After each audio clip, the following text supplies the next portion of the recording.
겉보기엔 좋아 보이지만 잘못 낙찰받으면 소유권을 뺏길 수도 있습니다. 최근에 경매 낙찰받고 나서 예상치 못한 문제로 고생하시는 분들이 많은데요. 경매는 싸게 받는 것 이상으로 권리 분석이 정말 중요합니다. 그래서 오늘은 실제 사례들과 함께 꼭 알아야 할 내용을 준비했습니다.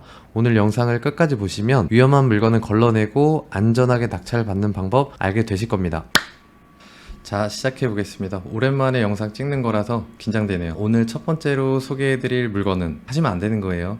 마포구 도화동에 있는 재개발 사업지역 안에 있는 물건입니다. 마포역과 그리고 마포초등학교 사이에 이렇게 표시해둔 곳이 재개발 사업지역이거든요. 현재까지는 초기 단계인데 입지는 상당히 좋아요. 서울 안에서 특히 이렇게 도심지, 입지 좋은 곳 안에서 이런 재개발 지역 빌라가 나오면 정말 많은 분들이 관심을 가지고 계시거든요. 그래서 최근에 경매로 나와서 이렇게 소개를 해드려 보는데요. 아마 아파트가 된다면 멀리 한강뷰까지 가능한 초품화의 역세권에 상당히 괜찮은 입지를 갖고 있는 물건입니다. 감정가는 2억 3천인데 이 지역 안에 들어와 있는 매물의 호가를 한번 보니까 매매가 10억, 좀 저렴한 건 6억 3천, 또 다른 건 8억 2천, 6억대부터 7억대, 8억대에 보통 형성이 되어 있는 것 같아요. 신축 빌라들이 보통 그런 것 같고 낮아도 6억대에서 7억대 정도 호가하는 물건으로 보여요. 감정가 2억 3천짜리가 감정가만 놓고 보면 상당히 메리트가 있다고 봐야 되겠죠. 사건 번호는 2019 타경 6443번,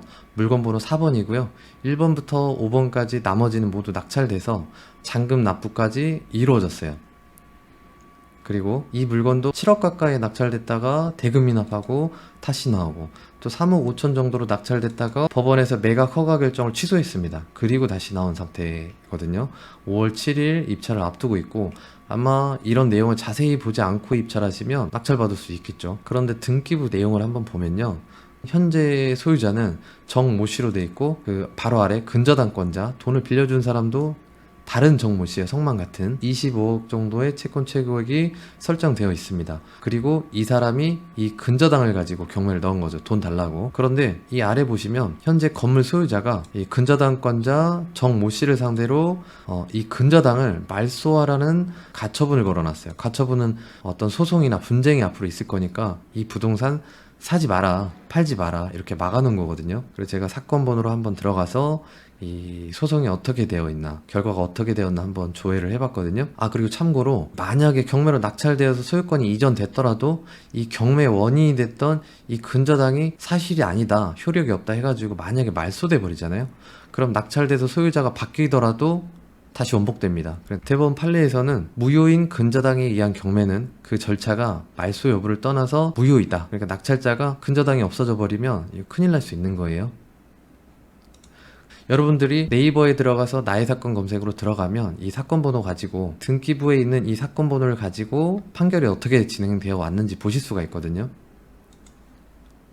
들어와 봤더니 자, 1심에서는 원고가 졌어요. 원고는 건물 소유자, 가처분 건 사람이 졌는데 고법에서는 원고가 뒤집어서 이겼습니다. 그러니까 근저당이 말소가 돼야 되는 거죠. 원고가 이겼으니까. 그리고 대법원까지 올라가서 심리 불속행 기각으로 대법원에선 그대로 이 2심 원고 승이 확정되어 버렸어요. 제가 그래서 판결문 한번 입수해 봤거든요. 그 판결문 한번 보겠습니다. 주문, 1심 판결을 취소한다. 피고는 원고에게 근저당 설정 등기의 각 말소 등기 절차를 이행하라. 그러니까 근저당을 말소하라는 겁니다. 이대로 확정되었고 그리고 나서 지금 경매가 나와 있는 거거든요. 그럼 만약에 낙찰이 된다면 경매 절차 자체가 무효니까 소유권을 잃어버릴 수도 있는 거예요. 또 궁금해서 먼저 앞에서 낙찰된 분들은 어떻게 되어 있나, 그래서 3번 물건 제가 등기부를 한번 떼봤거든요. 이분도 지금 3억 800에 낙찰받고 작년 9월에 잔금 납부를 했어요. 그래서 어떻게 됐나 하고 등기부를 한번 떼봤습니다. 작년 9월 3일에 잔금 납부하고 소유권을 취득했잖아요, 이 나씨가. 그리고 나서 올해 1월에 판결 이후로 다시 가처분이 들어왔네요. 원인 무효에 의한 소유권 이전 등기, 말소 등기 청구권, 다시 원래대로 소유권을 원복하려고 이 가처분을 걸어놓은 거죠. 그러니까 이 3번 물건 낙찰받은 사람은 지금 상당히 공경에 빠져 있는 상태로 보입니다. 그러니까 4번을 낙찰 받으셔도 문제가 될 수 있어요. 이 물건은 입찰하시면 안 됩니다. 그리고 두 번째 사례로 한번 넘어가 볼게요.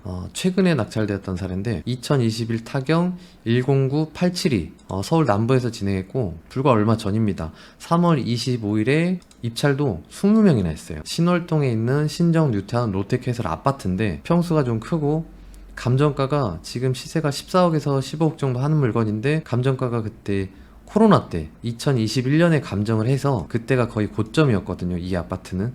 그래서 17억 정도로 나와서 굉장히 높았고, 또 대형 평수다 보니까 유찰이 3번이나 돼가지고 다시 전일차를 넘어가서 낙찰이 됐어요. 20명이나 입찰을 했으니까 보통 우리가 10명 이상 들어가는 아파트들은 권리상의 하자가 없거든요. 그런데 이 물건은 등급의 현황을 한번 볼게요. 등급의 현황을 보면 현재 소유자들은 민모 씨에서 지금 김모 씨로 16년에 지금 매매하신 분이 소유권을 가지고 있어요. 그리고 이렇게 등기부만 쭉 놓고 보면 근저당이 설정되어 있고 이 아래로 모두 소멸이잖아요, 보통. 그러니까 당연히 문제가 없다고 생각을 하실 겁니다. 자, 법원의 매각물건 명세서를 봐도 조사된 임차 내역 없다. 그리고 비고란에도 뭐 특별한 내용이 없어요. 이 법원의 명세서를 봐도 아무런 문제가 없는 것으로 조사가 돼 있는 거죠. 제가 또 블로그나 인터넷 이런 내용을 좀 찾아봐도 다들 뭐 문제가 없다라고 해서 하자 없는 물건처럼 이렇게 안내를 해놨고, 그리고 이렇게 20명이나 들어가서 낙찰이 돼버린 거거든요. 그런데 이 물건도 근저당권자가 경매를 넣었잖아요, 롯데건설.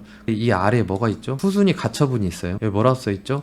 진정명의 회복을 위한 소유권 이전 등기 청구권. 진정명의가 뭐냐면 진짜 소유자는 나다, 소유권을 회복하겠다라는 소송을 지금 하고 있는 겁니다. 그러면 소송이 있어서 가처분으로 이거를 사고팔고 못하게 묶어놨으니까 이게 후순위라고 해도 이 소송 결과에 따라서 소유자가 바뀌어버리면 문제가 될 수 있는 거예요. 그러니까 자세히 봐야 되겠죠. 그래서 또 나의 사건 검색으로 검색을 해서 이 사건 번호를 가지고 검색을 한번 해보겠습니다. 그래서 나의 사건 검색을 해서 법원 사이트에 들어온 내용이고요. 결과를 보니까 강제 조정으로 끝났어요. 이 가처분권자하고 이 소유권을 다투면서 강제 조정으로 결과가 나왔더라고요. 그래서 또 판결문을 한번 살펴봤습니다. 조정조항, 피고 B와 피고 C, 피고 D.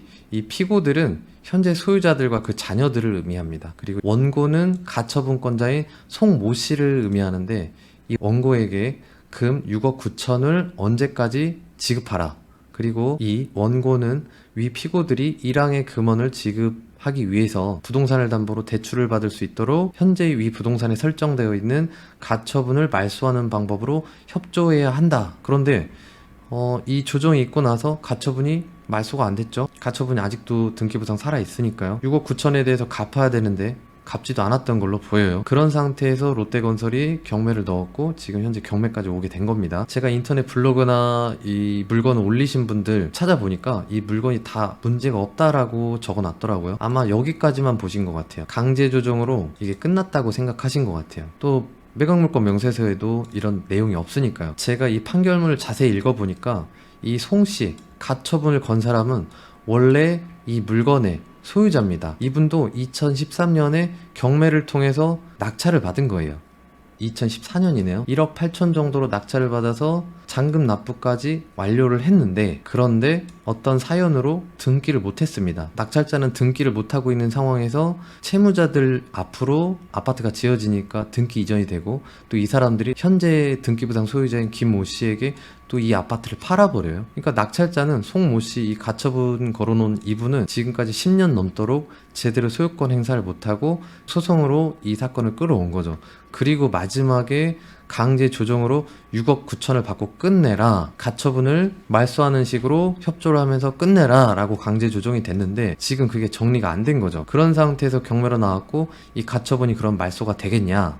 제가 볼 때는 경매 계장님이 가처분 말소를 못 해줄 걸로 보이거든요. 제가 알아본 바로는 가처분 말소가 안 되니까 은행 대출에서 문제가 생길 겁니다. 대부분 우리가 낙찰받고 나서 아파트 잔금 낼 때 10억 이상 물건에 대출 안 받고 치르는 분이 없잖아요. 그런데 이 11억 3,500을 잔금을 내려면 대출 받고 그 다음에 저 가처분을 처리를 해야 될 텐데, 가처분이 말소가 안 되면 대출이 안 될 것이고, 대출이 안 된다면 그래서 아마 어떤 문제가 있을 것이라고 예상이 됩니다. 자, 오늘 보신 것처럼 이렇게 별 문제 없는 것처럼 보이는 물건도 20명이 넘게 들어간 물건에도 낙찰받고 나서 사후적으로 문제가 생길 수 있는 여지들이 있어요. 그래서 가처분이나 이런 게 있을 때는 반드시 조심하셔야 되고요. 그리고 경매 초심자분들께서 체크하실 부분들 제가 정리를 한번 해볼게요. 첫 번째로는 말소되지 않는 등기부상 권리가 있는지 확인하셔야 됩니다. 대부분은 말소 기준 권리 이하로 모두 소멸하기 때문에 거의 모든 물건들은 등기상 문제가 되는 경우는 거의 없습니다. 그런데 가끔 후순위인데도 뭐 가처분 같은 경우가 문제되는 경우가 있는데, 오늘 사례들처럼 소유권을 다투고 있거나 또는 경매의 원인이 된 저당권을 다투고 있는 이런 경우에는 낙찰받은 이후에 또 문제가 될 수 있어요. 그러니까 꼭 이런 것들이 없는지 확인하셔야 되고, 두 번째로는 경매 절차에서 가장 많이 문제되는 선순위 임차인 대항력 부분인데, 사실 여기서 가장 많은 사고들이 일어나거든요. 그런데 공부하고 입찰하시는 분들은 이 대항력 부분에서 문제되는 경우가 없긴 하죠. 자, 1번과 2번 권리 분석에 대해서 꼭 체크하고 입찰하시면 좋겠고요. 그리고 등기 분석 외에도 시세 조사라든지 어떤 물건의 하자 또는 점유자가 누군지 이런 부분들을 반드시 체크하셔야 됩니다. 요즘은 가끔 빌라 같은 경우에는 제3자가 법원 기록에 없는 사람들이 점유하고 있는 경우가 있잖아요. 그래서 이런 부분들 체크하셔야 됩니다. 그리고 경매는 대출이다라고도 하는데, 이 대출 부분 입찰 전에 조사하실 수 있는 만큼 조사하셔서 대출이 어느 정도 나오는지 체크하고 입찰 결정하셔야 되고, 그리고 낙찰 이후에도 명도 비용, 또 그 기간 동안의 이자, 그리고 인테리어라든지 또 향후 입주 계획이나 매도 계획까지 비용들이 들어가는데, 그런 비용들까지도 충분히 계산해서 입찰 계획을 세우셔야 됩니다. 1번부터 4번까지 준비가 잘 되셨으면 마지막으로는 경매 전문가를 찾아서 이것들을 확인받고 검토하는 단계를 꼭 거치셔야 돼요. 여러분들이 직접 공부하고 또 열심히 준비를 하셨다고 하더라도 좀 더 경험 많은 전문가들이 같이 봐줄 수 있다면 그게 확신으로 바뀌고 입찰, 낙찰 받는데 많은 도움이 될 겁니다. 그리고 비싼 경매 수업료 내고 검증 받으실 필요가 없어요. 전문가 검토 정도를 받는 거는 비용이 많이 안 들거든요. 그래서 이 검토 단계를 꼭 거치셨으면 좋겠습니다. 오늘 제가 준비한 영상은 여기까지고요. 바쁘다는 핑계로 오랜만에 인사를 드렸는데요. 그동안 안부 메일을 보내주시는 분도 계셨고 또 댓글 남겨주시는 분도 계셨는데 잘 지내고 있습니다. 여러분도 잘 지내셨습니까? 앞으로 유튜브 채널 종종 올려드릴 텐데 가끔씩 댓글도 남겨주시고 또 응원도 해주셨으면 좋겠습니다. 앞으로 경매 공부를 제대로 하는 방법, 그리고 또 비싼 학원 수업료 안내도 경매 낙찰 잘 받는 방법들 제가 열심히 소개를 해드릴게요. 다음 영상으로 또 찾아뵙겠습니다. 감사합니다.